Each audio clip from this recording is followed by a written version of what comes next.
Hi, I'm Kate Kripke, and welcome to the Motherhood Uncut podcast. This podcast brings the reality of motherhood to the table for real, honest conversations. Here, we laugh, we cry, we learn, we grow, we are awestruck, amazed, humbled, and validated. But most importantly, together we begin to live in a new way that allows us to recognize the immense role that our own health and well-being plays in the health and well-being of our kids. Together, we recognize that everything we do to take care of our physical, psychological, social, and spiritual health is in service of our children. This season, we are diving deep into the role that the shoulds and the shouldn'ts and rules and expectations play in our motherhood journey. Together this season, we will learn to break those boundaries that hold us back from our greatest potential. We're going to hear from moms who have taken this risk, from experts who help in this journey, and from family members who, Lord help me, have important insight to share. So pull up a chair, my friend, make a cup of tea, pour a glass of wine, put on your walking shoes, turn up the volume in your car. Let's do this together because nobody should mother alone.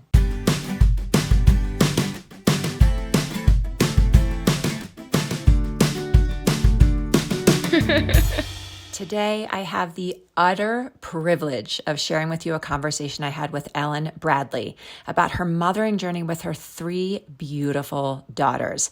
Ellen is the epitome of bravery, connection, and possibility when it comes to both motherhood and life. As we continue to navigate the shoulds and expectations in motherhood that hold us back from the life we most want, Ellen's story is an example of what it looks like to forge straight ahead with what feels right instead of what others believe is right. Her story invites us to embark on a profound journey of self-discovery and fulfillment. She empowers us to embrace our own true selves, peel back the layers, and dive into the essence of who we are. She calls us forward with courage, urging us to cast aside the noise of the outside world and the weight of societal expectations. Instead, she beckons us to trust our instincts, to listen to the whispers of our heart, and to follow the path that resonates deeply within us. And she, my friends, has done just that herself. You will be amazed. I can't wait for you to hear this conversation. Hey, if you're a mom balancing a demanding career or other passions in life with the joys and challenges of raising young kids, I want you to know that I see you. I understand the pressure to be perfect at work and at home and the constant feeling that you might be falling short in both. You're not alone, and there is a way to feel more in control and connected. It's pretty universal, right? When we become moms, we jump into action mode. We focus all of our attention on our kiddos, and we fall farther and farther away from allowing ourselves to tend to what we need to also feel okay. With all the to-dos, any resources spent on ourselves feel unnecessary, wasted, and maybe even selfish. But of course, whether we acknowledge it or not, we all learn very quickly that we simply can't be our best in anything when we're depleted. But here's the thing I also want you to understand today. When moms like you and me are stressed, anxious, or overwhelmed, it doesn't just affect us. It can have long-lasting effects on our kids' mental health and development. The pressure you're feeling could be shaping your child's future in ways you never imagined. When we are overwhelmed, it's easy to fall into the trap of perfectionism, trying to meet impossible standards in both our careers and motherhood. But that pressure doesn't just hurt us. It impacts our kids too because we become more anxious. We take more things personally and we have very little tolerance for any discomfort that our children feel. Kids who grow up without a secure attachment are more likely to struggle with anxiety, insecurity, and difficulties forming healthy relationships. They absorb our stress and it can lead to challenges that affect their entire lives. But it doesn't have to be this way. That's why I created the Calm Connection System, a transformative science-based program specifically designed to help turn your guilt, anxiety, and overwhelm into clarity, confidence, and calm. With the Calm Connection System, you can break free of the pressures that hold you back. You can nurture a secure attachment with your kiddo, and you can still thrive in your career or other passions outside of motherhood. I've spent 20 years as a maternal and child mental health specialist, helping helping more than 6,000 women just like you transform their lives with strategies that are practical, science-backed, and deeply empathetic. As a mom of 2 teenage daughters, I've walked this path myself, balancing the demands of motherhood with a career that I am passionate about. I know what it takes to find that balance, and I'm here to guide you every step of the way. But the Calm Connection system isn't just about managing your stress. It's about creating a life where you can pursue your ambitions and be the mom that you want to be. A life where you and your children feel secure, connected, and capable of facing the world with confidence. If you're ready to take the first step towards a more balanced, fulfilling life for you and your family, I invite you to book a free call with me in the next few days. Let's talk about how the Calm Connection system can help you create the life for you and your children that you all deserve while continuing to share your incredible gifts with the world. Book your call now so we can discuss whether or not this program is a fit for you. And regardless, you're going to walk away from our call with new clarity about what's causing your anxiety and things that you can do to access more confidence and calm, both at home and at work. I'm going to make sure that you have a few easy things that will help you right away, whether we work together or not.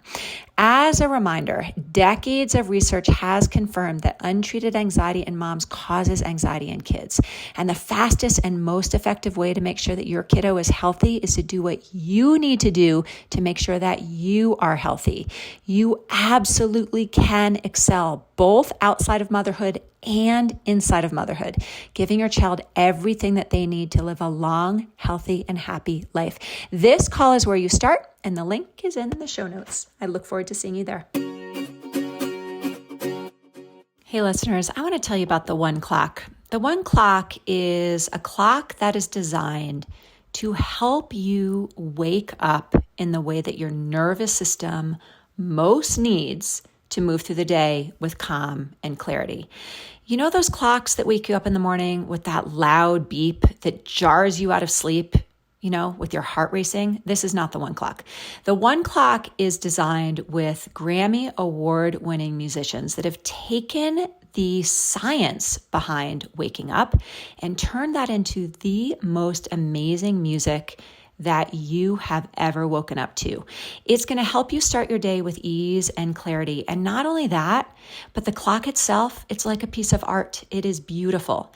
So if you're looking for something to help you manage your nervous system and start your day that's going to set you up for success, I invite you to check out the One Clock. Information is in the show notes. Ellen Bradley, welcome to the Motherhood Uncut podcast. I am so happy you're here.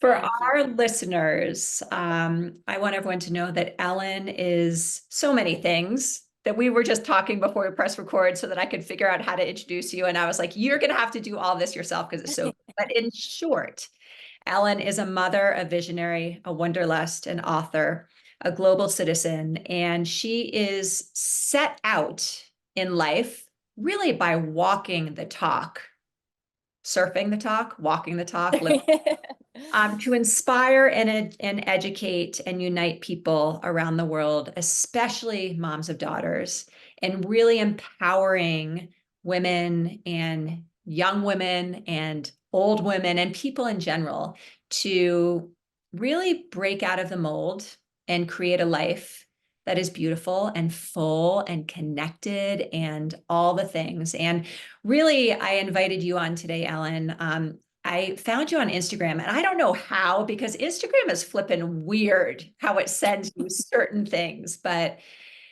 I get a lot across my Instagram feed, and you really caught my eye. First of all, because I am also a mother of daughters. So, I have 2 daughters, 15 and 17, and it is really my life's mission to take care of myself on behalf of my kids so that my 2 daughters will feel brave and resilient and adventurous and all those things we want our kids to do. So mothering my daughters is really motivates pretty much everything I do, including my work and my life, self-care, everything. But you also really represent a model of someone who has done it your way. And so often in life, definitely in motherhood, we can easily get confined to these rules, to these shoulds, whether they are from what we learned as kids and how we were raised and the messaging that we got from our own family of origin or our culture or the media or whatever it is. And those rules limit us so much from being our most healthy, our most inspired, our most fulfilled. And you're doing it very differently. So I can't wait for this conversation. And for our listeners, I actually just about 5 minutes ago and know not a lot about you. So I'm going to be learning along with our listeners today, but that's my introduction. Can you tell us a little bit more about you, Ellen? We're going to go in a million different ways. The question I want to ask is, what is your motherhood journey? But that would take us like 12 hours to really get into. So tell us about you, Ellen. What do you stand for? And who are you? I'm a mother, first and foremost. And the journey of motherhood, I think, for me began before even having my three daughters. It's mothering ourselves and discovering who we are. And that began with me as a yogi and then a yoga teacher and then a leader of yoga studios in the Midwest for over 10 years. And it was through that practice on my mat every day, the breath reminding us to let go, to untether, I think is where I really began to find the freedom to be me and to just choose wildly different and listen. We all get those wild ideas and whispers of the heart, and we hear them. But it's fear that holds us back. It's worry. It's the what ifs, the shoulds. And I really do believe that the yoga practice and just my connection to breath, to spirit within me is what forged this path when I became a mother to, look at my three girls. I will say my middle daughter, Kaya, was adopted from Ethiopia when she was 8 months old. And I was just shy of having my third baby. So I had a 2-year old, then we adopted Kaya, and then a month later, Shay was born. And in between that stage, I birthed the first yoga studio that I had opened in the Midwest. And, looking at my girls, I grew up in a really beautiful Midwest, predominantly white, Catholic community and not much diversity, which in itself, lends itself to values and that homegrown feel. But looking at my girls and having a multiracial family, I knew that I wanted to do different. And I think that was really the foremost call once being a mother to three in a multiracial family, to know that I just had this deep calling in my heart. I'm like, I want my girls to know the world, even when they were three babies. And I was juggling it all as we all do, just trying. You were like, you owned businesses and right? Were you working during the time that you had young I was children as well? Oh yeah, I had three hot yoga studios. I had three babies. Maybe it was balance. I don't know. But that is to my makeup, my fabric in this life. I'm just a doer. Yeah, And I was like most wanting, of our listeners. So we get it. yeah, We get that. for sure, an overachiever and type A. But I will also say that I was aligned to something that truly inspired my heart and my soul. My girls were always in the studios. I mean, it was just my path, but it was also the path that launched me into the world. So that community of Moto Hot Yoga, the community I opened in the Midwest, is really the community that allowed me to springboard and be like, I can do this. And ultimately, when the girls were 8, 9, and 10, I always had the dream to sell it all and to just give them a backpack and say, okay, like the little door explorers, we're going to walk the world. And it's a year-long field trip. And you're going to feel that you are one with this world, that you are a global citizen. This was like really, I mean, I get chills still thinking about it. I'm like, I didn't want them to think they were just growing up in Kentucky or they're just American citizens, because Kaya was born in Ethiopia. I wanted them to feel part of the world and to discover themselves through walking into foreign places. So, in short, there's a lot of stories within that, but this is how it all began. And it really was, I will say, people ask me all the time, but the hows, it's the micro actions every day that lead to the bigger, right? It's not like one day I was just like, let me sell it all. It was like, it really was every day on my mat, the commitment and the mantra for myself to let go. And Yeah. it could have been letting go of the stress of the morning, but the letting go, the untethering, leads ultimately to that greater letting go. There's so many things. There's so many places we could go with this. And let me just ask one clarifying question. Did you pick up and sell it all and go on this? I mean, it's been more than 1 year, but go on this 1 year. You're still traveling the world with those girls, but go on this 1 year adventure as a single mom, or did you have a partner with you?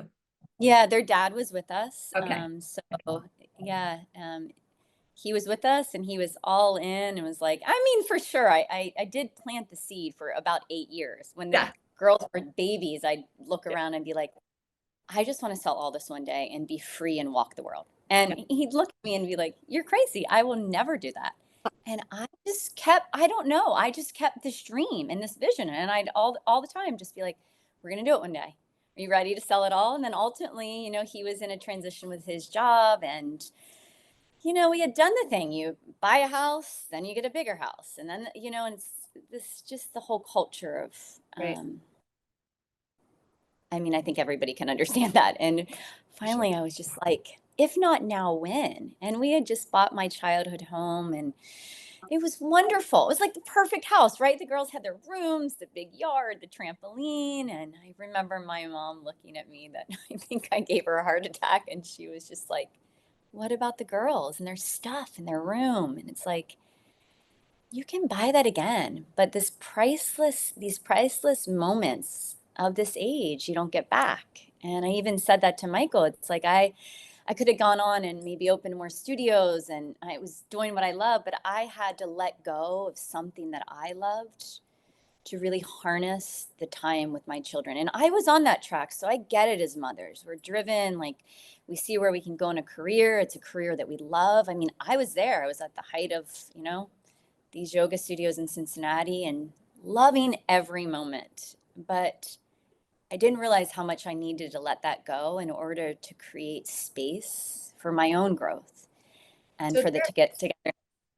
there's themes here that you can take us in any direction, and maybe we'll just weave in and out, but that I'm hearing. And I would love for us to just begin to get underneath, right? So you're talking about one thing I'm hearing you say, Ellen, is that you had a dream and you Mm-hmm. never adopted or uh, succumbed, I don't know if that's a word, but it's in my head, to this idea of I can't or we won't, right? So you had this dream, and your husband, Michael, was like, I'm not going to do that. But you never allowed your brain to say no. And I think that's an interesting uh, thing to talk about here, right? That we can limit ourselves, we can tell ourselves that something's not possible. And you never went there. You always held this possibility, which of course you created.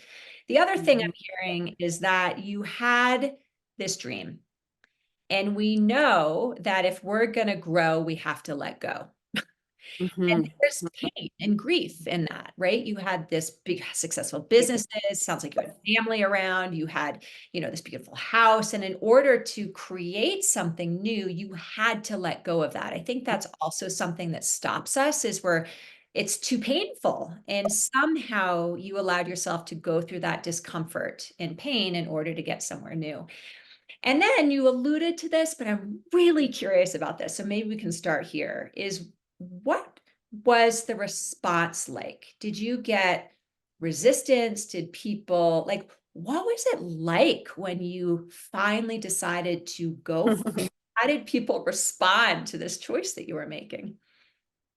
I mean, it's interesting because my closest of family just it threw them upside down. Yeah, Very resistant. Do I even use judgmental? Because I think judgment comes from fear. of So, course. judgment, when you say judgment, it's like, oh, that's a personal, but it's like, I think it was their fear. Yeah. They were sad. Like, I was pulling my girls away. But then, my broader yoga community of thousands of students that like wove in and out of these buildings, they were just like, this is amazing. Like, what are you doing? Like, this is epic. I can't wait to watch and join in on your journey from afar. And I think it was a source of inspiration. But then, there's still people. Of course, you still have others saying, why are you giving up what you have? Like, you've got it so great. Why Right. are you giving it up? You know what Yeah. I'm saying? Like, a lot of people are like, even the question, I mean, I can remember my mom even saying, what are you running from? And it's like, I'm not running from anything. I'm actually going into direction to harness life and to actually captivate and really just live. Not that I wasn't, because again, I was happy and it was a thriving life in a way.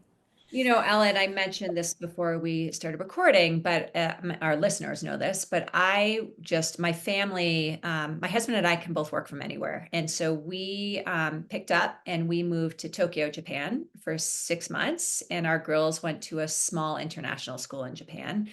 And part of why we did that is because I grew up in New York City and we're in Boulder, which is beautiful, but it's a flippin' bubble. And I wanted to sort of like shake life up, help make sure our girls knew what else was out there. And we said to the girls when we were leaving, our goal is to be as uncomfortable as we possibly can for the next 6 months. And, credit to these two teens who were like, okay. And, they've got good friends and sports and all these things. But we picked up and went and loved Japan, traveled Japan, loved so much about that experience. Coming back, I've only been home for a week and a half. We just got home. And coming back has been really tricky because of what you're talking about, because of Mm. this magnetic culture of more and bigger and better and almost this like inherent competition and lack of presence, right? Because we're thinking so many steps ahead. And I guess I don't even know if I have a question for you as much as a reflection, but I left Japan and I still, in my meditation practice every morning, am really trying to come back to my center. But have so many intentions around how I want to live differently here.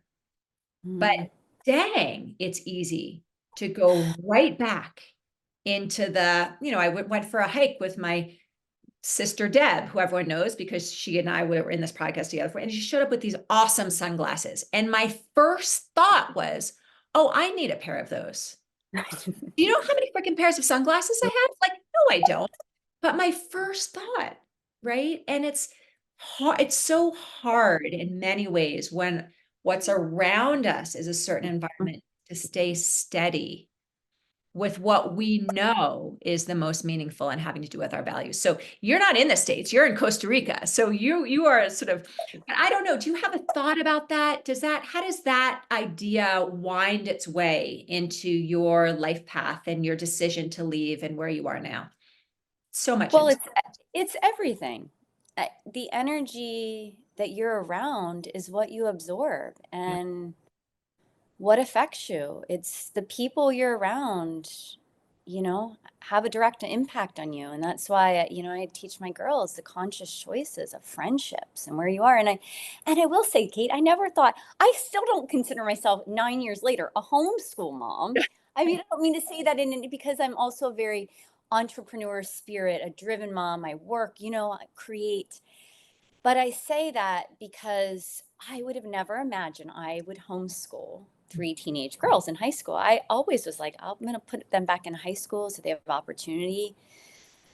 But I say that because of all years to homeschool children, to really curate the environment that they're around and the energy, because they're so sensitive and they're very much blossoming into who they are. It's so important now more than ever, right? It's like the generation of peers raising peers instead of family values and extended family raising children.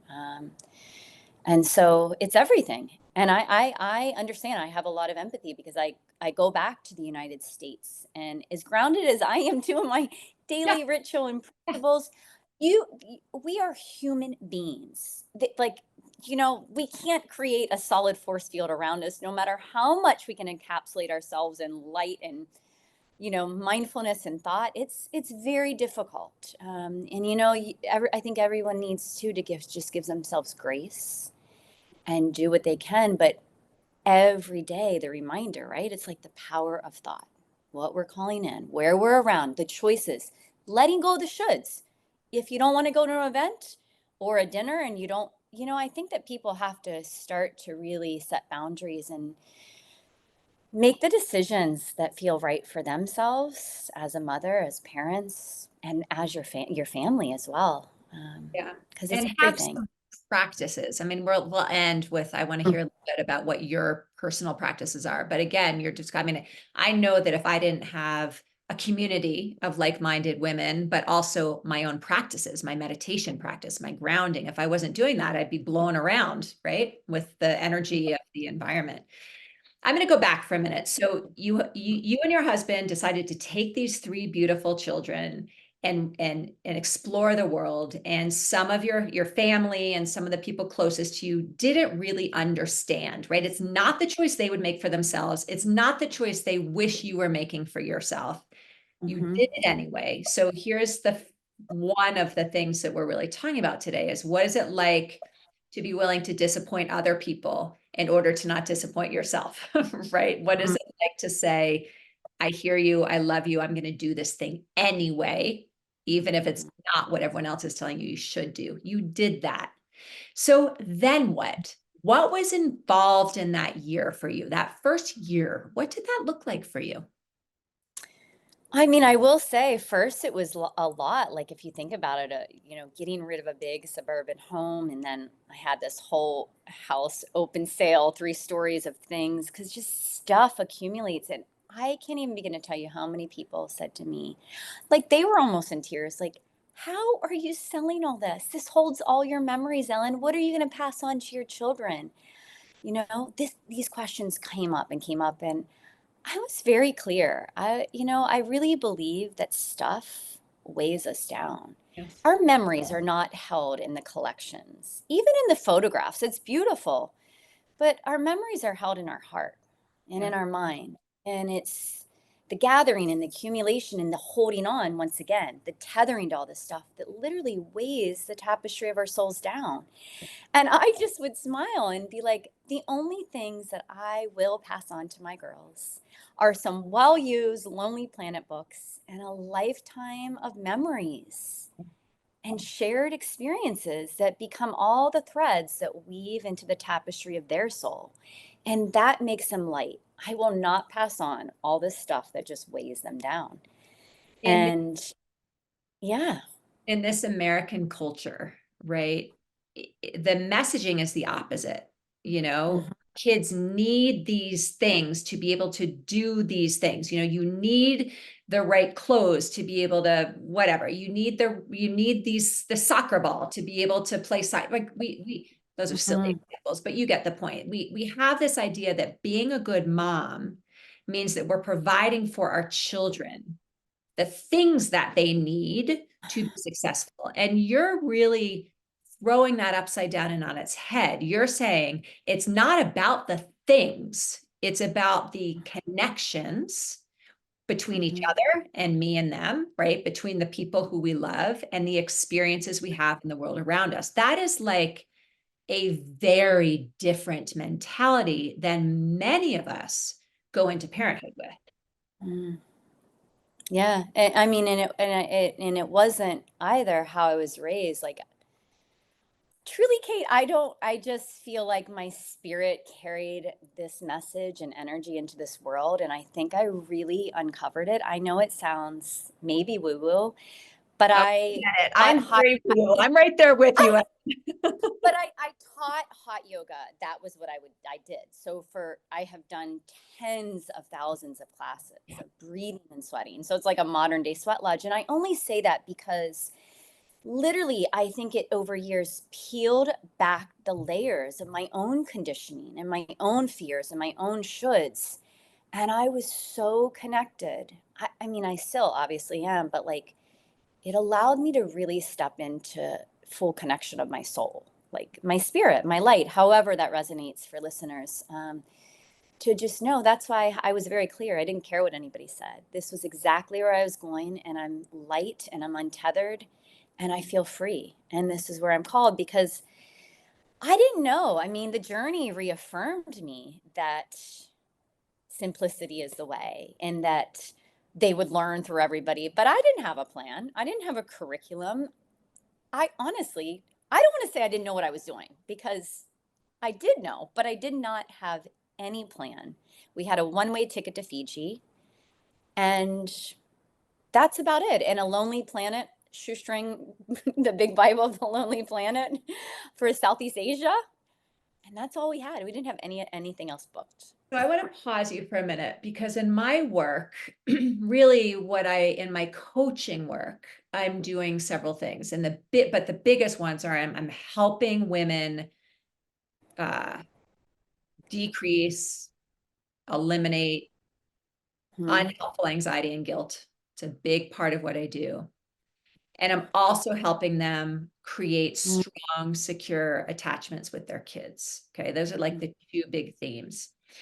What I talk about often is that I'm not going to say always, but most of the time, what's creating the anxiety is the response to uncertainty and unpredictability, right? Hmm. Which is in life. And then we become parents and forget about it. Like there's no certainty or predictability. Everything is just out there.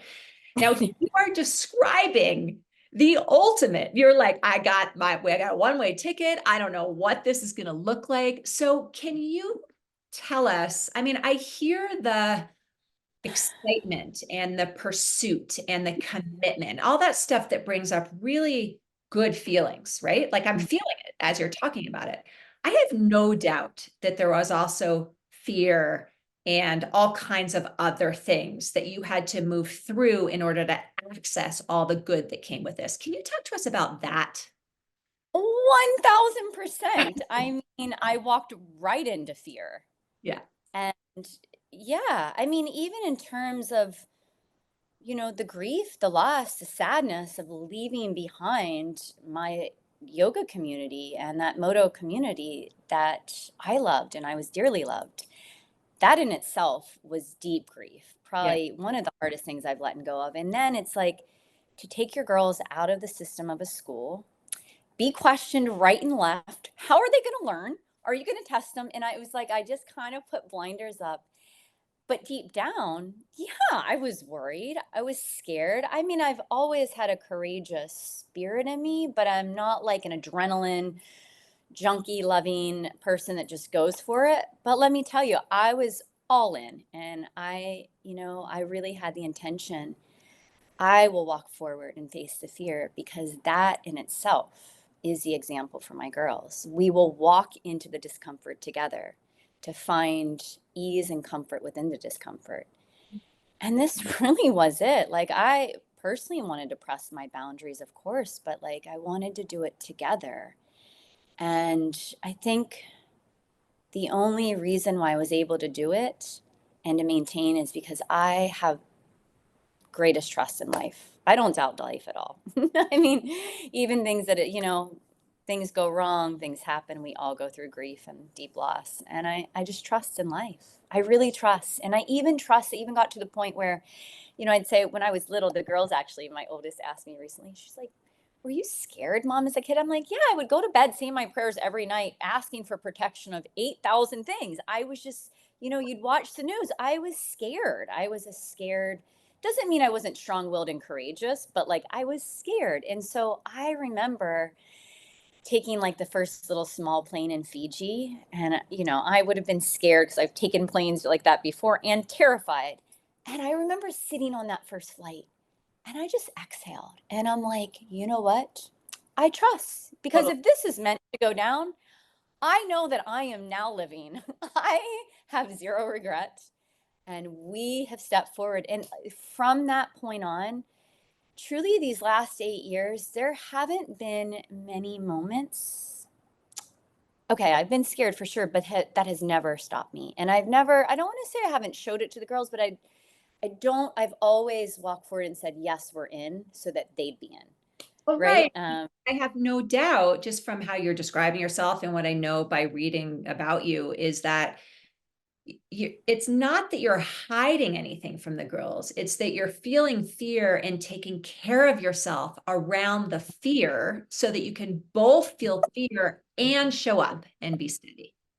What a Yep. flippin' gift that is to mother from that place. I mean, Mm. most of our listeners are not going to pick up their family and sell everything and go move with their children, right? Some might, Most of them probably won't, right? Yeah. And what all of them can do is decide to allow for the fear and take care of themselves around it and show up anyway for whatever the baby Mhm. step of this big thing is. And again, I mean, I just came back from 7 months. I'll tell you, it's not as hard as everyone tells themselves it is to pick up and take your family somewhere. It's just not as hard as most people think it is. Mm. But whatever baby step people take, as long as it's in the direction of growth, it's going to be scary, right? Yeah. Yeah. And I think we have to be willing, especially as mothers, as, the torches of the family, to go in the direction sometimes we don't want to go too. Say more Right? It's about like, that. I mean, it was the micro actions for me, like I said to you, like I had never really gone camping. And so even like going camping or going to all the national parks, which again, it just wasn't how I was necessarily raised, or I'm like, I did it even though I'd rather be in a hotel or go to a nicer place for a vacation, because I wanted to press my boundaries to grow in order then to do that for my girls. So I look sometimes and it's like we have to be the ones that step forward into the discomfort. Right? We can't tell our kids Yeah. to do that and then we sit back in the comfort zone. It's like, and this is where the extraordinary opportunity of parents, the growth of being a parent comes. And I just don't think that we harness it enough because we just stay in the comfort, stay in the scheduling, stay in the box. It's all good. We just maintain as CEOs, right? Which I get it. It's hard, but it's like sometimes we need to pause and pull ourselves out of that comfort, out of the box. Go to a new ethnic restaurant, go to a new park, take a wildly different vacation. And maybe that even means it's cheaper and you're simplifying because you're going tent camping. And as moms, we probably don't want to do that. But what it does for deeper connection to our kids and the growth that happens, right? This is world school. And this is what I want to bring forward too. Like, you're right. Not everybody has the means or can just travel the world or move to Japan, but we can do small things. Right. You Yeah. said something really profound a minute ago, and I wonder if you can expand on it. You said you were in this little plane in Fiji, and I'm with you. Traditionally, I've been really scared of flying, and it's interesting. My fear of flying has to do with my fear of not being in control. Right? We're like up in this plane, and I've learned to mitigate that fear and to lessen my anxiety by doing what you said you did, which is just to surrender, to trust. And by the way, I want to say one thing about this before I go into this other question or this other thought, which I might forget, but I'm going to hope I remember it. Is that what I hear you saying, Ellen, is that by you trusting life, the universe, whatever it is, you're also trusting that you are okay and that your daughters are okay. Mm. There's something so powerful in knowing that we are okay, even when we're uncertain or scared or have fallen down or whatever it is. It's that trust in the okayness that Mhm. sounds like you're really tapped into. Does that feel accurate? For sure, because it's okay to not be okay, right? It's like, Right. and two, it shall pass. Yeah. And I think too, like if you think about fear, like I don't have a fear of death. Like I fully have my faith in life and faith in the afterlife. And like it just, I don't fear it. And I think I don't fear it too because I know I've just lived and I haven't like held back and I've done all that I can. And um it's a different mindset because a lot of fear, we're gripped in fear because of death, right? And it's not spoken about. And like, it's like the worry of our children as well. Like, it's like, I look at my kids and, that's the hardest. I mean, I can't imagine the pain of losing a child. Like, I haven't, but I also, again, just have a faith that our children come through us and we all have our time. And you just soak up the journey that it is and you live and you be open to life and death. Right. And I, that's a really big thing to talk about with your children. Like, I mean, I talk about with the girls all the time. it's Um, interesting. My mom passed away 8 years ago suddenly, and I did a deep dive into death and dying after she died because it was my closest experience with death and being like, well, where is she? Right? That like weird, unanswerable question. I grew up very anxious as a child, and I don't feel that, I mean, I have my moments, but I don't feel like I live with fear and anxiety anymore. But what really unhooked it for me was realizing that most of my anxiety I'd felt in my life was because I feared death. Because I was so scared of dying, I was scared to live, right? And Yeah. that process of really letting go and like really actually getting so curious that I'm like, I'm so not as afraid of death because I'm so curious about like what's going to happen. like I don't look forward to dying, but you know what I mean? There's like, No, I get it. to me, there's so much more after that it makes me so much more open to living. And it's funny how you get all of it, life and death, or you get none of it. You're going to try to prevent death, and therefore you're preventing everything that comes with life, right? Yeah. So interesting. So it ties into the question I had. You described this beautiful moment of being on that plane in Fiji and suddenly saying to yourself, I don't even if this plane goes down, I now feel like I'm finally living. Like Mm. you said, I think you may have said, I don't even care because I now know what it feels to live or something, whatever it is. What is that? What does it feel like to be alive for you? What does that even mean? What's that It experience? means freedom. Freedom. Um,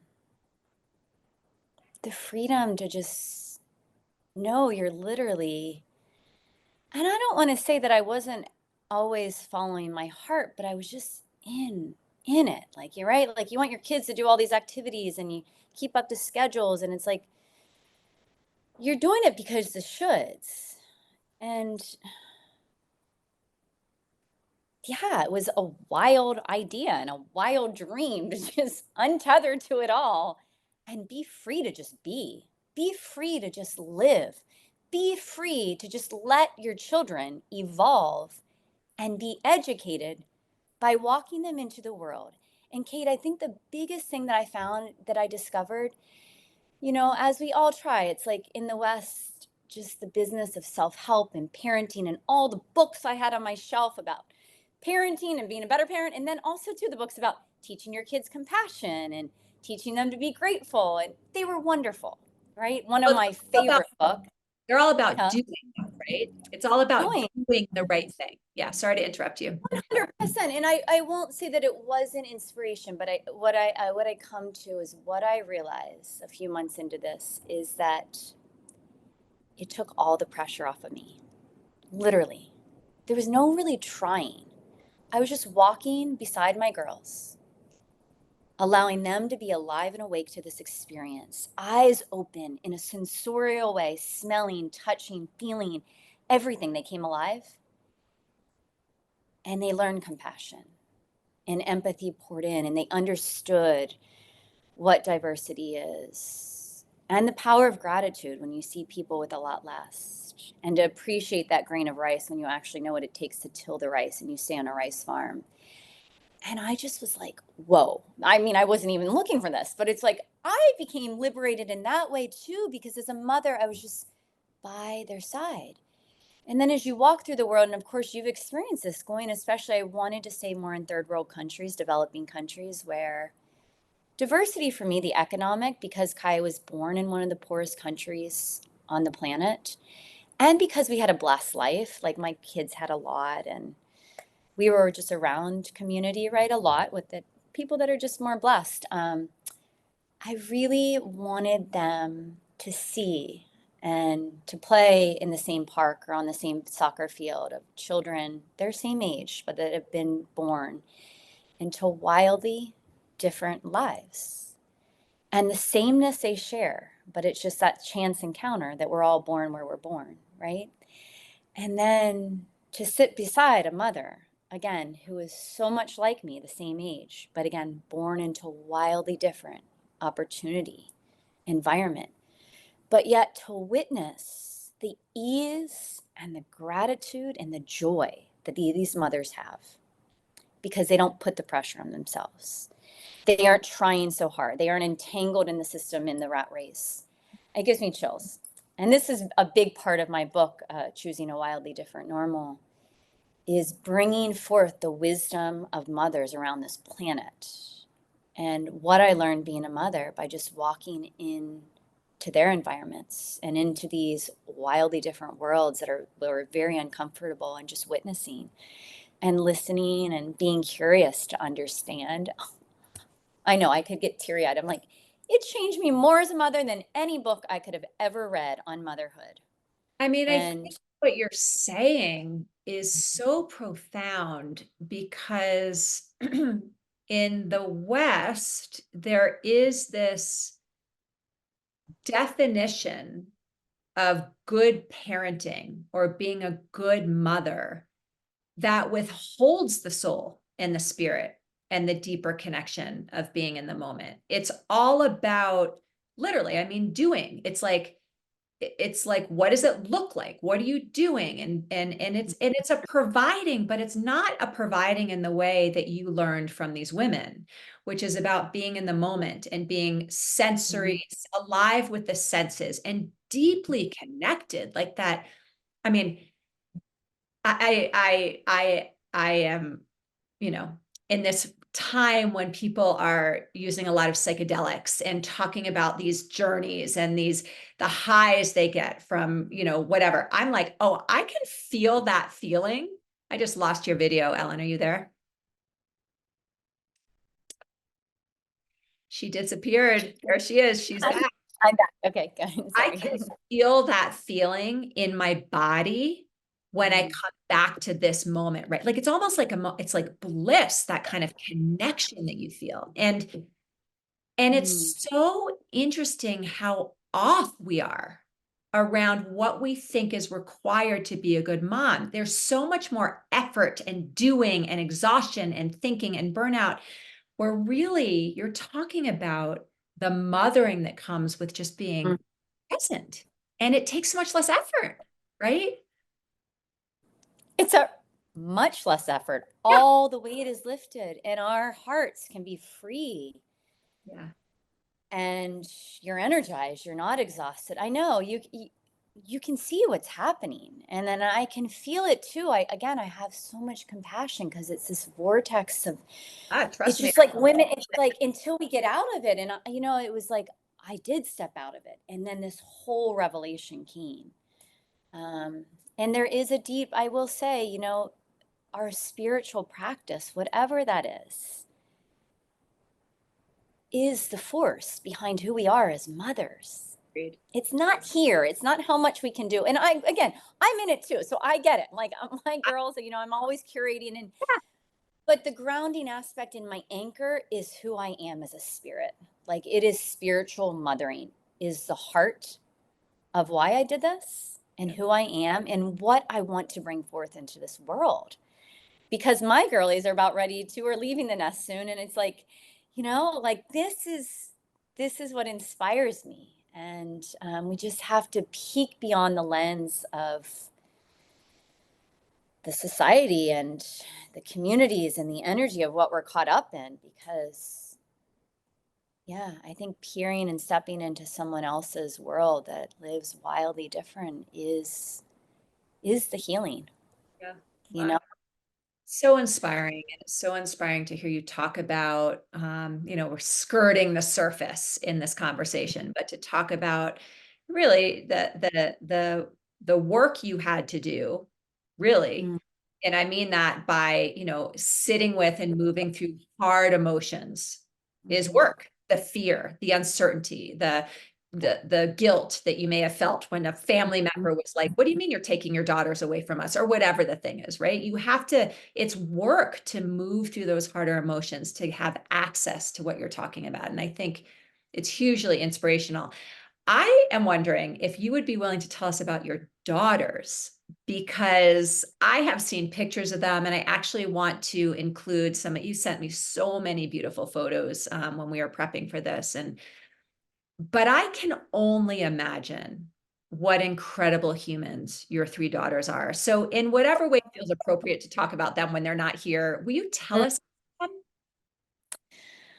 Of course, yeah, my greatest gifts. Taylor's 18, so she's the oldest, and I remember when we told her that we were selling it all, she was really big into dance. She was like in her dance studio all the time for years and years. but she had this curiosity and she was like ready to go. And we were like, we'll dance the world. And she holds now this deep wisdom.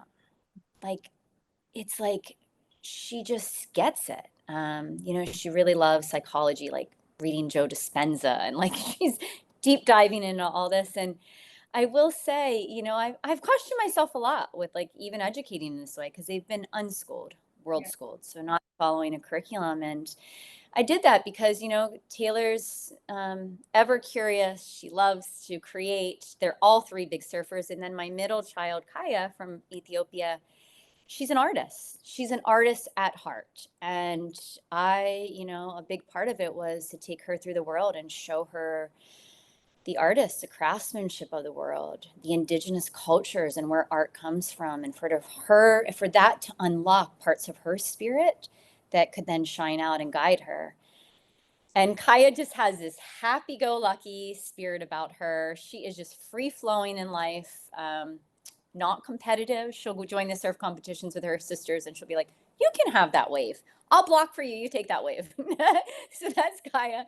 And then Shay's the youngest, and she was only 8 when we left, and she's a Leo. She's born in August, and fiery yet humble and so generous and sweet, but she's like an earth child. She was only in Waldorf education before we left at early childhood, and she just sits back and she watches. And because she was younger, I think she had a little bit more fear, but as too, we walked into the world, like, and she was the one then was up front running up the mountain, bungee jumping first. And it was incredible, again, to witness, because I do believe if I would have just stayed where we were in the Midwest, in that same nice home and bubble, this courage, this curiosity, a sense of resilience and understanding would never have been unlocked in each of them. And here we are. We left when they were 8, 9, and 10. They're 16, 17, and 18. And last fall, Taylor, she was considering college. And I said, you don't have to go to one institution. You could travel and study through the world. And she's like, Mom, I've seen the world. You've showed me as much of the world. I'm ready for college. And so there she applied to 4 colleges. And I have to say, I was a little bit worried, Kate. I'm like, I trust in the way that I've raised them out of the system in this education. I think it's education for this new world that's coming, for sure. But will the system recognize out of the box? And I had to write her curriculum and all the learning she did. And she wrote these beautiful essays about not using a science book, but diving through the South China Sea and understanding the reef and the oceans, and then the study of surf and the weather patterns. And it was just beautiful to like see how this poured through her. And I say this not, of course, I'm so proud of her and not to brag, but she got into all 4 institutions, including her furthest reach, Pepperdine. And they all gifted her really tremendous academic scholarships. And even the one president wrote and said, I've never seen a world school education like this. Like this, we want her. And I say that because it inspires me to be a voice for the world and to encourage parents, because we all worry. It's like, I worried, am I doing this right? Are they going to ever be able to get into school? And I was just like, I don't care, because I trust if they know themselves and they can interact in this world, they can do whatever they want. And that most importantly, in the end, it will lead them to choose what brings them joy and to be of service to themselves and the world. And so here we are. She's off to college in the fall, and Kaya is actually going to join and go to this beautiful boarding school for creative arts to dive deeper into who she is. And Shay is the biggest surfer of them all, and she has this dream to just be #1 in the world on the longboard world tour. And so I'm like, every day we journal and we do our gratitude journaling, but I'm always reminding them to write down your dreams, see it, because I do believe what we call in and where we direct our thoughts is who pours into our life and who we become. And it begins within us. It's like, I just taught a yoga practice this morning here in Costa Rica. And it's like, I always remind, it's like in the simplicity, it is from our inner world, the thoughts. Our inner body is the lens through which we see the outer world and what is created in the outer world. And it begins inward. as mothers, right? I can tell you how moved I am by everything that you're saying. I mean, I feel myself a little teary. It's really, first of all, your daughters sound like exceptional humans. And it doesn't surprise me, Ellen, meeting you and I'm sitting with you across the screen. I can feel you in this conversation. It feels good to be around you. And I am often saying to myself and to the women who I coach, we have to go first. We have to, as mothers, we have to go first. We can't hope for something for our children, for them to quote unquote be a certain way or move through the world a certain way or whatever it is, if we're not going first. We have to go first. And I think you're really reminding us in this conversation how much beauty lies when we're willing outside of the mold, outside of the walls of expectation, or again, shoulds, or even even certainty, right? Oh, yes. And I mean, of course, your daughter got into all four schools. If I were the head of a school, I'd be like, I mean, just everything you're describing. We want our children to be alive, to trust themselves, to love the world, to love curiosity, to love discomfort enough to know that on the other side of discomfort is something I can't even imagine yet, but I have to, it's just very inspiring. So thank you for talking about it, for being here. You're making a documentary. I want you to tell all of our listeners exactly where they can find you, what you have to offer them, because I have no doubt people are going to want more of you and your story and just to learn more from you. So where can people find you? I'm on, of course, Instagram, the channels Journey of the Globe and Ellen Bradley Yoga. And I have a newly launched website, Live Untethered.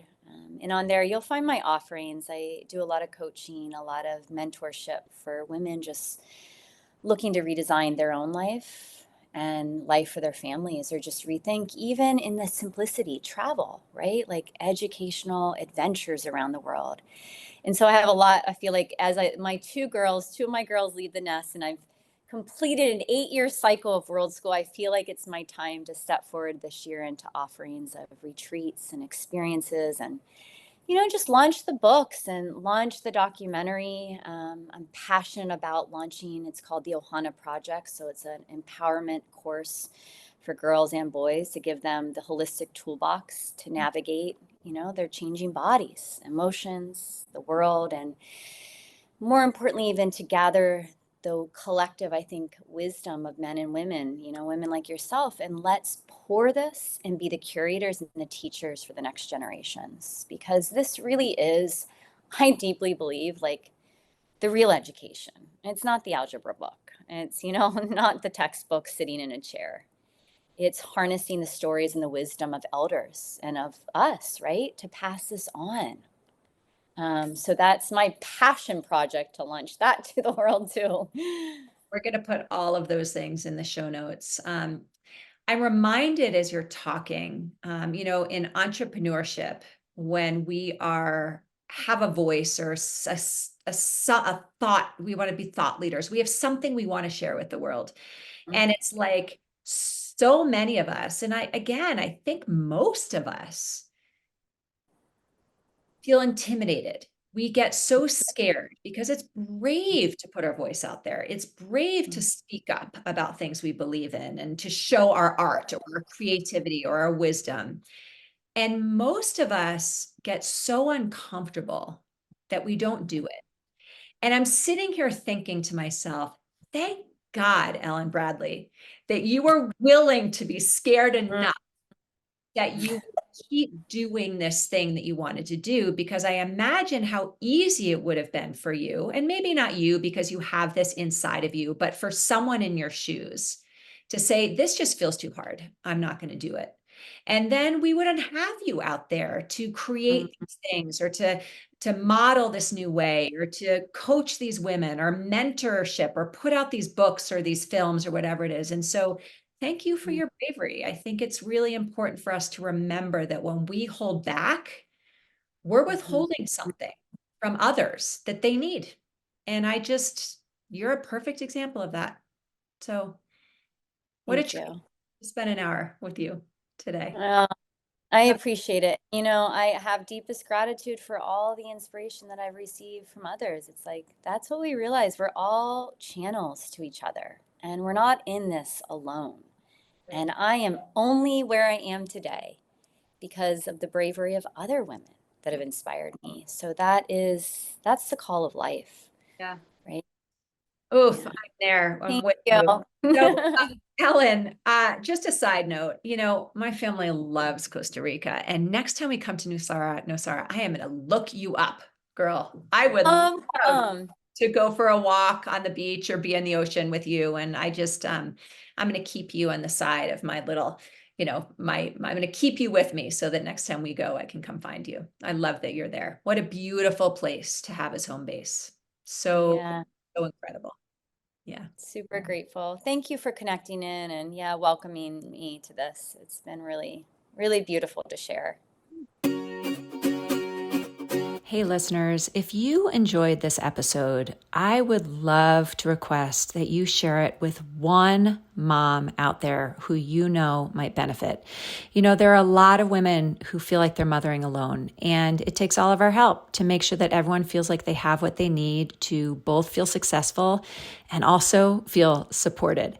So please take a moment and just share it with one person. And if you feel inclined, go ahead and rate and review this podcast, because the reality is that the more reviews we have and the higher ratings we have, the more this podcast is shared with other moms out there, which makes it more easy for them to find us. So thanks again for your help with this. And I'm assuming you do find this podcast helpful because you're still here at the end listening to this memo. So thanks for being here and share away. Sending love.